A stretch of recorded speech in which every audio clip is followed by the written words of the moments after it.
پاسه ته 2008 نه ته 13 پورې چې د پیپلز پارټي د زرداري صاحب په قیادت کې کوم ګورنمنټ وو په هغه ټیم کې شوي دي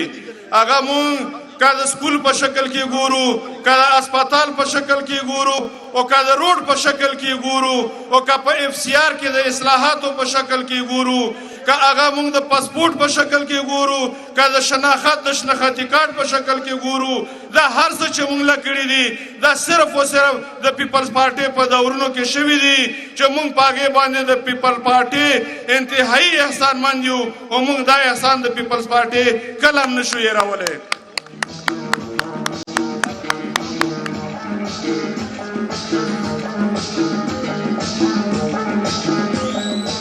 خو ورسره زه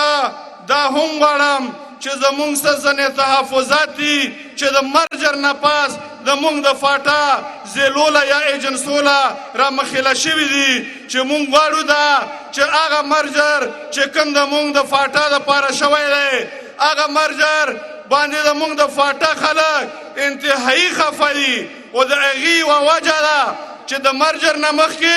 زمونږ سره کومې دعوې شوې وې زمونږ سره کوم وعدې شوې وې چې په ان اف سی واټ کې به مونږ تاسو له سالانه 110 ارب روپۍ درکوو 26,000 به درته لیویز برتي کوو او مونږ به 10 کاله په فاټا کې دومره ترقیاتي کارونه کوو چې دا به مونږ د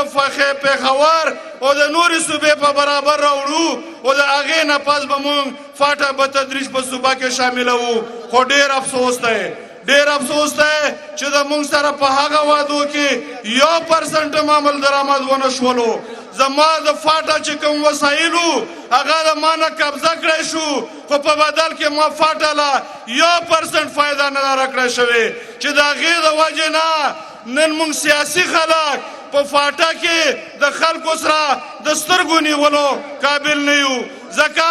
چې هغوی مونږ له یایي چې تاسو خو مونږ له ویل چې مونږ تاسو له ترقي راوړو مونږ تاسو له خوشحالي راوړو مونږ تاسو له سکولونه کالجونه راوړو زمونږ سره خو چې کومې خپلې پیسې وې د فاټا کوم خپل حیثیت و هغه هم ختم شو ما له څه میلاو نه شولو نو زه د قیادت نه دا پرزور اپیل کوم چې مهرباني وکړئ چې زمونږ د بی بي شاهید د وخت هم د فاټا دا منشور کې دا شاملو چې د فاټا دپاره به یو بیل علیحده فاټا کونسل جوړوو او بیا به هغه کونسل دا فیصله کوي چې د فاټا څه حیثیت دی او په کوم حیثیت کې دغه وچلیږي نو لہذا مونږ هغه وعده باندې په هغه منشور باندې عمل درآمد کول غواړو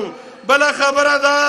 چې لکه څرنګې د فاټا مرجر سره یو دا نه دی زما د فاټا 8 د سینټ سیټونه په هغې سره ختم شول ورسره زما په فاټا کې چې کوم 12 ایم این ای سیټونه وو هغه 6 سیټونه زما ختم شو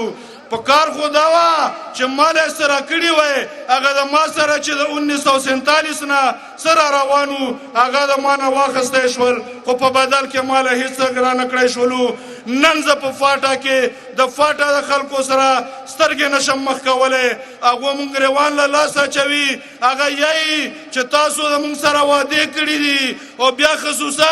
د هرې پارټۍ وعدې له څوک وعده نه یایي خو چې پیپلز پارټي کومه وعده وکړي نو د عوامو دا 100% یقین وي چې انشاءالله تعالی دا وعده باندې به عمل درآمد کیږي لہذا زه د سټیج نه د خپل د پارټۍ قیادت نه دا اپیل کوم چې د فاټا سره کومې وعدې شوي دي په کار ده چې په هغه باندې من عمل درآمد وشي یو خبره په اخري کې بله کوم چې د فاټا د مرجر نه مخکې زمونږ د فاټا خپل تنظیم و چې په هغه کې زمونږ د فاټا به یو صدر و د هغه ورسره کابینه وه مونږ دا نه ویایو بېشکه زمونږ د صوبایي صدر لاندې په انډر کې ده وي خو په کار دا ده چې زمونږ د فاټا دپاره خپل علیحده تنظیم جوړ شي چې د هغې سره په فاټا کې تنظیم سازي وشي او په فاټا کې هغه اوریجنل قیادت مخې له راشي زه اخر کې یو ځلې بیا د تاسو ډېر مشکور یم ډېره مننه جی بټو عظیم دوست